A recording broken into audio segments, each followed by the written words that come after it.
DV live radio, आपकी आवाज। खबरें आज की। नमस्कार, मैं हूं सर्वमित्रा सुरजन।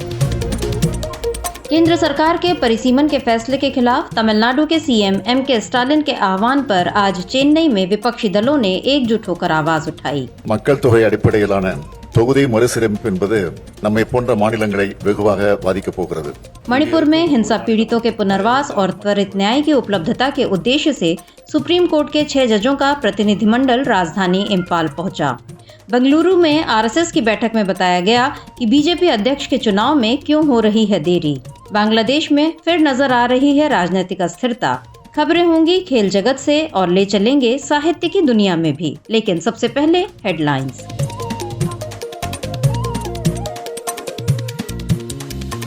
हेडलाइंस के साथ मैं हूं अतुल सिन्हा। परिसीमन पर तमिलनाडु समेत 5 राज्यों के मुख्यमंत्रियों की चेन्नई में बैठक। स्टालिन बोले, हमारी पहचान खतरे में पड़ जाएगी, संसद में सीटें कम नहीं होनी चाहिए। बैठक में शामिल हुए तमिलनाडु के अलावा कर्नाटक, पश्चिम बंगाल, तेलंगाना, केरल, ओडिशा और महाराष्ट्र के भी नेता। नागपुर हिंसा में घायल एक शख्स की हुई मौत। मुख्यमंत्री देवेंद्र फडणवीस बोले, नुकसान की भरपाई दंगाइयों से होगी, जरूरत पड़ी तो बुलडोजर भी चलाएंगे। सहारनपुर में भाजपा नेता ने पत्नी और 3 बच्चों को मारी गोली। तीनों बच्चों की मौत, पत्नी गंभीर, पुलिस ने किया गिरफ्तार। छत्तीसगढ़ के वरिष्ठ साहित्यकार विनोद कुमार शुक्ल को साहित्य का सर्वोच्च सम्मान, ज्ञानपीठ पाने वाले राज्य के पहले साहित्यकार।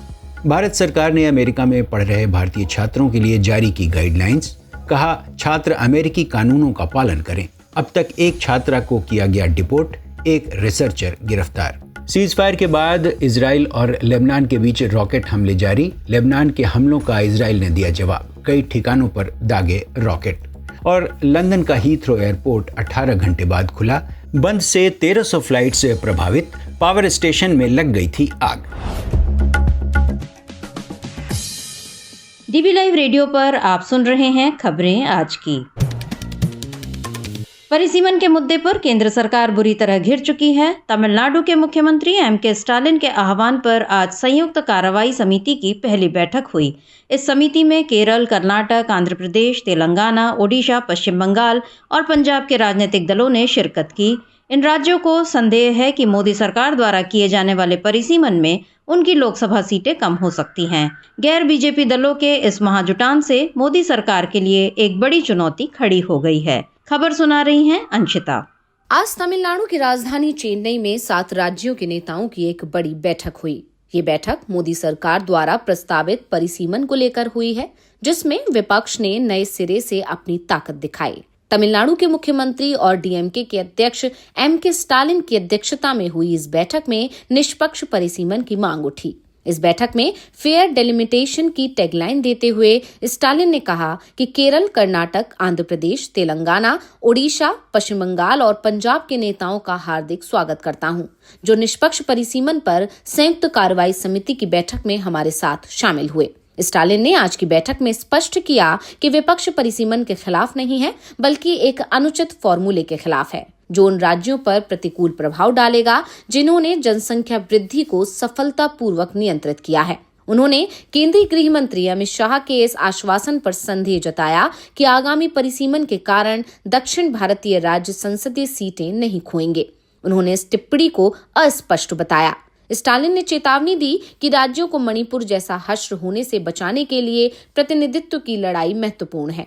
उन्होंने कहा कि अधिकार स्थापित करने के लिए निरंतर कार्रवाई बहुत जरूरी है। स्टालिन ने कहा, என்னை பொறுத்தவரையில் இந்திய கூட்டாட்சியை காக்கும் வரலாற்றின் மிக மிக முக்கிய நாளாக இந்த நாள் அமையப் போகிறது। வரவிருக்கின்ற स्टालिन कह रहे हैं कि आज का दिन इतिहास में उस दिन के रूप में अंकित होगा जब हमारे देश के विकास में योगदान देने वाले राज्य फेयर डेलिमिटेशन सुनिश्चित करके इसके संघीय ढांचे की रक्षा के लिए एक साथ आएं। मैं इस बैठक में सभी मुख्यमंत्रियों और नेताओं का गर्मजोशी से स्वागत करता हूं, जो फेयर डेलिमिटेशन के लिए हमारी प्रतिबद्धता में एकजुट हैं।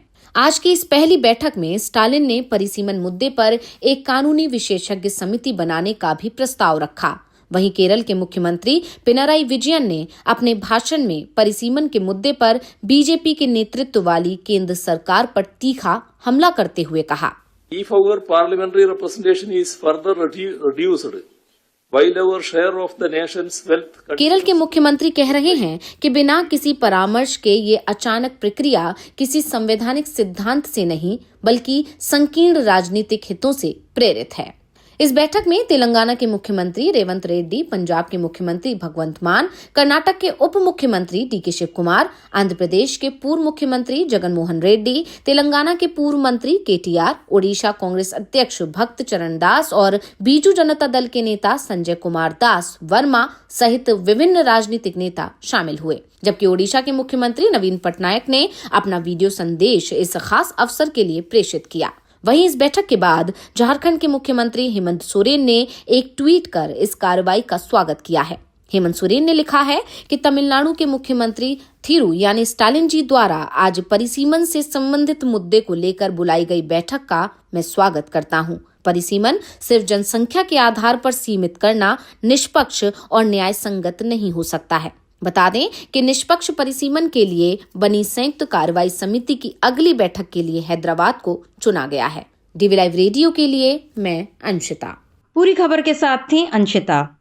अब चलते हैं मणिपुर, जहां लगभग 2 सालों से हिंसाग्रस्त इस राज्य में हालात का जायजा लेने आज सुप्रीम कोर्ट के 6 जजों का प्रतिनिधिमंडल राजधानी इम्फाल पहुंचा।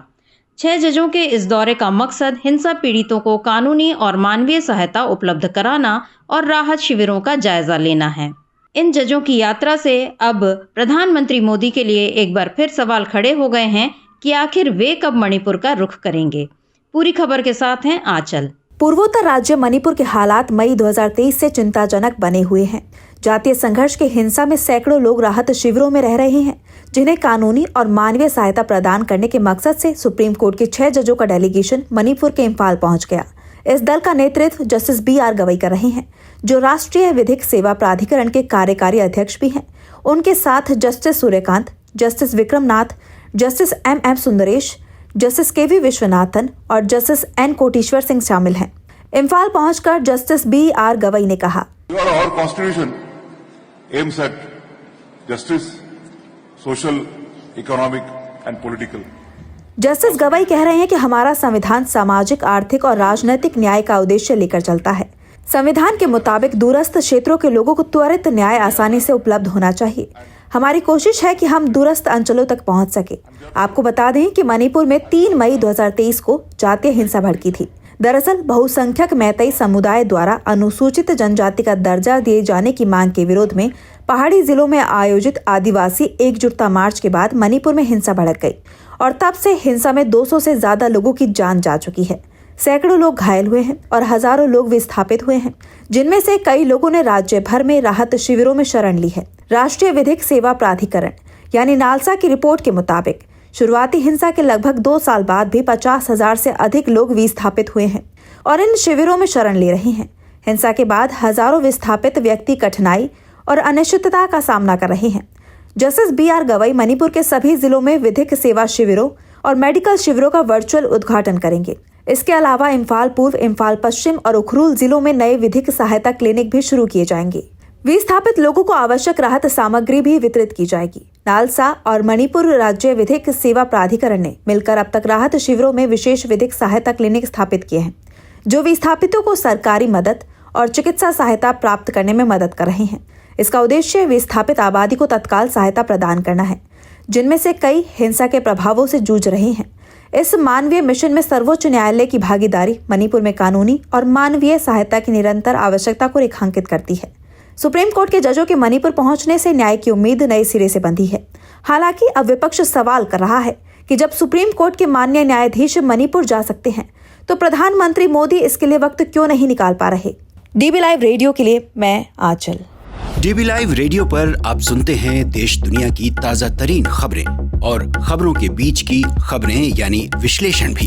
खबरों और विश्लेषण के अलावा यहाँ होती है साहित्य, कला, संस्कृति और विज्ञान से लेकर आर्थिक और खेल जगत की भी चर्चा। अब चलते हैं कर्नाटक, जहां बेंगलुरु में RSS की शीर्ष निर्णय लेने वाली संस्था अखिल भारतीय प्रतिनिधि सभा यानी ABPS की 3 दिनों की बैठक शुक्रवार से शुरू हुई। इस बैठक में परिसीमन से लेकर भाषा विवाद, मणिपुर और बांग्लादेश में हिंदुओं के उत्पीड़न समेत कई मुद्दों पर चर्चा हो रही है। वहीं सबको इंतजार है कि क्या बीजेपी के नए अध्यक्ष पर भी कोई फैसला संघ इस बैठक में लेगा। हालांकि इस पर संघ ने एक बार फिर टाल मटोल वाला जवाब दिया है। खबर के साथ हैं अंशिता। राष्ट्रीय स्वयंसेवक संघ यानी आरएसएस में फैसले करने वाली सर्वोच्च संस्था अखिल भारतीय प्रतिनिधि सभा की 3 दिनों की बैठक बेंगलुरु में चल रही है। आज की बैठक में बांग्लादेश में हिंदुओं और अल्पसंख्यकों पर हो रहे हमलों की कड़ी निंदा की गई, जबकि परिसीमन को लेकर तमिलनाडु में हुई विपक्ष की बैठक पर भी आरएसएस ने अपनी राय जाहिर की। आज की बैठक के बाद आरएसएस के संयुक्त महासचिव अरुण कुमार से बीजेपी के नए अध्यक्ष पर भी सवाल हुआ, जिस पर उन्होंने कहा प्रक्रिया चल रही है, समय आने पर पता चल जाएगा। अरुण कुमार से पूछा गया था कि बीजेपी का नया अध्यक्ष चुनने में देरी हो रही है, क्या बीजेपी और आरएसएस के बीच कोई विवाद चल रहा है। जवाब में उन्होंने कहा हर संगठन स्वतंत्र है, संघ में 32 संगठन है, बीजेपी और आरएसएस में कोई ठनी नहीं है, सभी संगठनों के अध्यक्ष चुनने की अपनी प्रक्रिया है, बीजेपी की भी प्रक्रिया चल रही है, समय आने पर आपको पता चल जाएगा। सुनिए अरुण कुमार की जुबानी। संघ के स्वयंसेवक 32 से ज्यादा संगठनों में काम करते हैं। हर संगठन जो है वो स्वतंत्र है, स्वायत्त है। हर संगठन की अपनी एक निर्णय प्रक्रिया। हर संगठन के अंदर उनके यहाँ सदस्यता होती है, उनके यहाँ निर्वाचन होते हैं, नीचे की इकाई पर होते हैं, मंडल जिला होते हैं, वो सब उनकी प्रक्रिया चलती है और अध्यक्ष के चुनाव के लिए कोई समन्वय बैठक होती नहीं है। वहीं बांग्लादेश में हिंसा और अल्पसंख्यकों पर हमले पर राष्ट्रीय स्वयंसेवक संघ की अखिल भारतीय प्रतिनिधि सभा ने चिंता जताई और हिंदुओं को एकजुट रहने का आह्वान किया।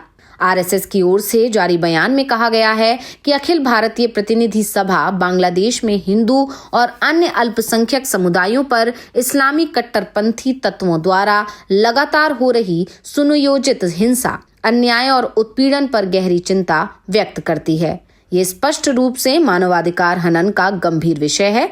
प्रतिनिधि सभा का मत है कि संयुक्त राष्ट्र संघ जैसे अंतर्राष्ट्रीय संगठनों और वैश्विक समुदाय को बांग्लादेश में हिंदू तथा अन्य अल्पसंख्यक समुदायों के साथ हो रहे अमानवीय व्यवहार का गंभीरता से संज्ञान लेना चाहिए और बांग्लादेश सरकार पर इन हिंसक गतिविधियों को रोकने का दबाव बनाना चाहिए। इसके अलावा परिसीमन के मुद्दे पर आरएसएस नेता CR मुकुंद ने कहा कि केंद्रीय गृह मंत्री अमित शाह ने साफ कर दिया है कि दक्षिणी राज्यों को नुकसान नहीं होगा। उन्होंने कहा कि 543 लोकसभा सीटों में किसी भी दक्षिणी राज्य का मौजूदा अनुपात वही रहेगा जो आज है। डीवी लाइव रेडियो के लिए मैं अंशिता। खबर सुना रही थी अंशिता। आप सुन रहे हैं डीवी लाइव रेडियो, आपकी आवाज। अब खबर अंतर्राष्ट्रीय जगत से। बांग्लादेश में एक बार फिर राजनीतिक अस्थिरता के हालात बन गए हैं। बांग्लादेश की अंतरिम सरकार के प्रमुख सलाहकार प्रोफेसर मोहम्मद यूनुस के एक बयान ने देश की सियासत में नया भूचाल ला दिया है। यूनुस ने कहा है कि उनकी सरकार आवामी लीग को चुनाव लड़ने का निष्पक्ष मौका देगी। इस बयान के आते ही बांग्लादेश में विरोध प्रदर्शन तेज हो गए। खबर बता रही हैं आंचल। बांग्लादेश एक बार फिर अस्थिरता की तरफ बढ़ता दिखाई दे रहा है। ढाका में पूर्व प्रधानमंत्री शेख हसीना के खिलाफ आंदोलन का नेतृत्व करने वाले छात्र नेताओं और बांग्लादेश की सेना के बीच तनाव खुलकर सामने आया है। वहीं आवामी लीग को चुनाव लड़ने का निष्पक्ष मौका देने की बात मोहम्मद यूनुस ने कही है, जिसे विपक्षी BNP यानी बांग्लादेश नेशनलिस्ट पार्टी और छात्र संगठनों ने जनता के साथ विश्वासघात करार दिया है और आवामी लीग पर पूरी तरह प्रतिबंध लगाने की मांग की है। वहीं हसीना विरोधी आंदोलन में अहम भूमिका निभाने वाले नाहिद इस्लाम की नई गठित नेशनल सिटीजन पार्टी यानी NCP के नेताओं ने सैन्य नेतृत्व पर गंभीर आरोप लगाया है। आपको बता दें कि गुरुवार को बांग्लादेश के मुख्य सलाहकार मोहम्मद यूनुस ने कहा कि आवामी लीग पर प्रतिबंध लगाने की कोई योजना नहीं है, लेकिन इसके नेतृत्व में शामिल व्यक्तियों पर मानवता के खिलाफ अपराध के लिए मुकदमा चलाया जाएगा। इसके एक दिन बाद शुक्रवार को NCP नेता हसनत अब्दुल्ला ने एक फेसबुक पोस्ट लिखकर सैन्य नेतृत्व के खिलाफ आरोप लगाया और कहा कि आवामी लीग की वापसी की कोशिश की जा रही है। अब्दुल्ला ने दावा किया कि 11 मार्च को कंटोनमेंट क्षेत्र में सैन्य अधिकारियों के साथ एक गुप्त बैठक में उनके और 2 अन्य लोगों के सामने आवामी लीग के सदस्यों साबर हुसैन चौधरी, शिरीन शर्मीन चौधरी और फजले नूर तपोश के नेतृत्व में एक परिष्कृत आवामी लीग का प्रस्ताव रखा गया था। उन्होंने कहा कि ये सेना की तरफ से आवामी लीग को स्थापित करने का साफ इशारा है। हसनत ने आवामी लीग को स्थापित करने की कोशिश को भारत की साजिश बताया। पिछले साल के जुलाई आंदोलन का जिक्र करते हुए हसनत ने कहा कि जुलाई में आपके शक्तिशाली आंदोलन ने हमें सैनिक छावनी और एजेंसियों के सभी नुस्खों को मात देने में मदद की। अगर आप आज फिर से हमारे साथ खड़े होते हैं, अगर आप सड़कों पर हमारे साथ जुड़ते हैं, तो हम एक बार फिर आवामी लीग को फिर से स्थापित करने की भारतीय साजिश को हरा देंगे। बता दें कि अंतरिम सरकार के मुखिया यूनुस के नरम रुख से उनके खिलाफ बागी तेवर उभरने लगे हैं और एक बार फिर बांग्लादेश में विद्रोह की आशंका तेज हो गई है। डीबी लाइव रेडियो के लिए मैं आंचल। आप सुन रहे हैं डीबी लाइव रेडियो, आपकी आवाज। और अब खबरें खेल की। आज से आईपीएल का आगाज हो रहा है, जिसमें इस बार नियमों में कुछ बदलाव किए गए हैं। खबर सुनिए यश त्रिवेदी से।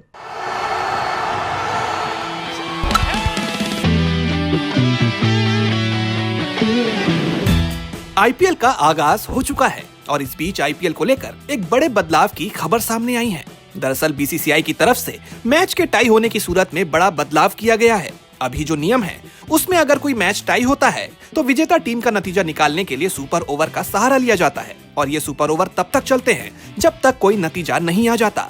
लेकिन अब सुपर ओवर की संख्या तय कर दी गई है। सुपर ओवर शुरू होने के 1 घंटे के भीतर ही टाई हुए मैच का नतीजा सामने आ जाएगा। 1 घंटे में चाहे जितने सुपर ओवर्स हो सकते हैं, लेकिन 1 घंटा पूरा होने के बाद कोई नया सुपर ओवर शुरू नहीं होगा। बीसीसीआई की तरफ से कहा गया है कि पहला सुपर ओवर मैच खत्म होने के 10 मिनट के अंदर शुरू होना चाहिए। अगर पहला सुपर ओवर भी टाई होता है तो अगला सुपर ओवर उसके खत्म होने के 5 मिनट बाद शुरू होना चाहिए। अगर मैच रेफरी को लगता है कि 1 घंटे का वक्त खत्म होने को है तो वो कप्तानों को सूचित करेगा कि कौन सा अंतिम सुपर ओवर होगा। मुख्य मैच में सभी खिलाड़ियों को मिली वार्निंग के समय और एक्स्ट्रा टाइम को सुपर ओवर में आगे लाया जाएगा। सुपर ओवर के नियमों में कोई बदलाव नहीं किया गया है। दोनों टीमों को 6-6 गेंदों का 1-1 ओवर खेलने को मिलेगा और जो टीम ज्यादा रन बनाएगी उसे विजेता घोषित कर दिया जाएगा। सुपर ओवर में किसी टीम के 2 विकेट गिर जाते हैं तो उसकी पारी खत्म मान ली जाएगी। अगर सुपर ओवर में स्कोर बराबर रहता है तो दूसरा सुपर ओवर शुरू होगा। अगर सुपर ओवर के दौरान कोई रुकावट आती है तो सुपर ओवर या उसके बाद के किसी भी सुपर ओवर को पूरा करने के लिए एक्स्ट्रा टाइम दिया जाएगा। सुपर ओवर में वही खिलाड़ी हिस्सा लेंगे जो मुख्य मैच में शामिल थे। इसके अलावा मैच में जो टीम बाद में बल्लेबाजी कर रही होगी, सुपर ओवर में वो पहले बल्लेबाजी करेगी। अगर सुपर ओवर टाई होता है तो दूसरे सुपर ओवर में गेंदबाज को बदला जाएगा, जबकि बल्लेबाज उस सिचुएशन में फिर से बल्लेबाजी कर सकता है जब वो पहले सुपर ओवर में आउट ना हुआ हो। यश त्रिवेदी, डीबी लाइव रेडियो। अब वक्त हो चला है आज की खास रिपोर्ट का। आज की रिपोर्ट है साहित्य की दुनिया से। हिंदी के वरिष्ठ साहित्यकार विनोद कुमार शुक्ल को साहित्य के सबसे बड़े सम्मान ज्ञानपीठ से नवाजा जाएगा। छत्तीसगढ़ के किसी भी साहित्यकार को मिलने वाला यह पहला ज्ञानपीठ पुरस्कार है। पूरे ब्यौरे के साथ हैं हमारे साथी अतुल सिन्हा। यूं तो हिंदी साहित्य के लोकप्रिय और संवेदनशील साहित्यकार विनोद कुमार शुक्ल के लिए पुरस्कारों और सम्मानों के अपने मायने हैं। बेशक वो ये कहते रहे हैं कि मैंने कभी भी पुरस्कार के बारे में सोचकर नहीं लिखा, मैं तो बस लिखता गया। पाठकों के बारे में भी नहीं सोचता था कि कौन पढ़ेगा कौन नहीं पढ़ेगा। लंबे समय तक बस लिखता रहा। एक लेखक या कवि का यह कथन बेशक उसके व्यक्तित्व की सरलता और लेखन के प्रति समर्पण का प्रतीक है, लेकिन अपने देश का सर्वोच्च साहित्य सम्मान ज्ञानपीठ मिलने की खबर ने विनोद जी समेत पूरे छत्तीसगढ़ को गौरवान्वित तो किया ही है। पहली बार छत्तीसगढ़ के किसी भी साहित्यकार को ज्ञानपीठ पुरस्कार मिलने जा रहा है। विनोद जी 88 साल के हो चुके हैं। ज्ञानपीठ मिलने की खबर पर उन्होंने अपनी प्रतिक्रिया कुछ इस तरह दी है। मैं अपनी जिंदगी का पीछा अपने लेखन से करना चाहता हूँ, लेकिन मेरी जिंदगी कम होने के रास्ते पर तेजी से बढ़ती है और मैं लेखन को उतनी तेजी से बढ़ा नहीं पाता, तो कुछ अफसोस भी होता है। ये पुरस्कार बहुत बड़ा पुरस्कार है। मेरी जिंदगी में ये एक जिम्मेदारी का एहसास है, मैं उसको महसूस करता हूँ। 1 जनवरी 1937 को राजनांदगांव में जन्मे विनोद कुमार शुक्ल पिछले 6 दशकों से लगातार लिख रहे हैं। पहला कविता संग्रह लगभग जय हिंद 1971 में आया। कहानी संग्रह पेड़ पर कमरा और महाविद्यालय भी खासे चर्चित हुए। उनके उपन्यास नौकर की कमीज के बारे में तो ज्यादातर लोग इसलिए भी जानते हैं क्योंकि मणिकौल ने इस पर फिल्म भी बनाई थी। जबकि उनके उपन्यास दीवार में एक खिड़की रहती थी के लिए उन्हें साहित्य अकादमी पुरस्कार भी मिल चुका है। देश विदेश से मिले सम्मानों की एक लंबी फेहरिस्त विनोद जी के नाम है और खासकर अमेरिका में साहित्य का ऑस्कर माने जाने वाले पेन नेबाकोव अवार्ड पाने वाले वो पहले एशियाई लेखक बने थे। उनके कई कविता संग्रह खासे चर्चित रहे हैं। लगभग जय हिंद, वह आदमी चला गया गरम कोट पहनकर विचार की तरह, सब कुछ होना बचा रहेगा, अतिरिक्त नहीं, कविता से लंबी कविता, आकाश धरती को खटकता है जैसे कविता संग्रहों में शामिल उनकी सैकड़ों कविताएं आम आदमी की कविताएं हैं। पिछले एक दशक से विनोद जी बहुत जिम्मेदारी के साथ बच्चों के लिए लिख रहे हैं और कहते हैं कि बच्चों के मनोविज्ञान को समझकर उनके लिए लिखना एक बड़ी चुनौती है। देशबंधु ग्रुप की संपादक और साहित्यकार सर्वमित्रा सुरजन के शब्दों में विनोद जी का सारा साहित्य यानी उनकी कविताएं और उपन्यास, कहानियां सब आम आदमी के धूसर रंग गंध रहित जीवन को धूप छांव की तरह पेश करती हैं। भारतीय मध्यवर्ग के मनुष्य का महाकाव्य उनके गद्य और पद्य दोनों में नजर आता है। प्रेमचंद, मुक्तिबोध परसाई जी की तरह ही विनोद कुमार शुक्ल के लेखन में भारतीय मध्यवर्ग की विडंबनाओं और जटिलताओं का सरल भाषा में सहज वर्णन है। यह सहजता सीधे जीवन अनुभव से आती है। डीबी लाइव रेडियो की ओर से ज्ञानपीठ सम्मान मिलने पर विनोद कुमार शुक्ल को बधाई। सुनते हैं उनकी एक कविता उन्हीं की आवाज में जो उन्होंने पत्रकार आलोक पुतुल को सुनाई थी। अपनी भाषा में शपथ लेता हूँ कि मैं किसी भी भाषा का अपमान नहीं करूँगा और मेरी मातृभाषा हर जन्म में बदलती रहे, इसके लिए मैं बार बार जन्म लेता रहूँगा। यह मैं जीव जगत से कहता हूँ, चिड़ियों, पशुओं, कीट पतंगों से भी। डीबी लाइव रेडियो के लिए मैं अतुल सिन्हा। रिपोर्ट सुना रहे थे अतुल सिन्हा। इस कार्यक्रम को अब यहीं समाप्त करते हैं। बने रहिए डीबी लाइव रेडियो के साथ। हर रोज सुनिए दिन भर की खबरों और विश्लेषण का हमारा ये प्रोग्राम खबरें आज की। अब दीजिए इजाजत। नमस्कार।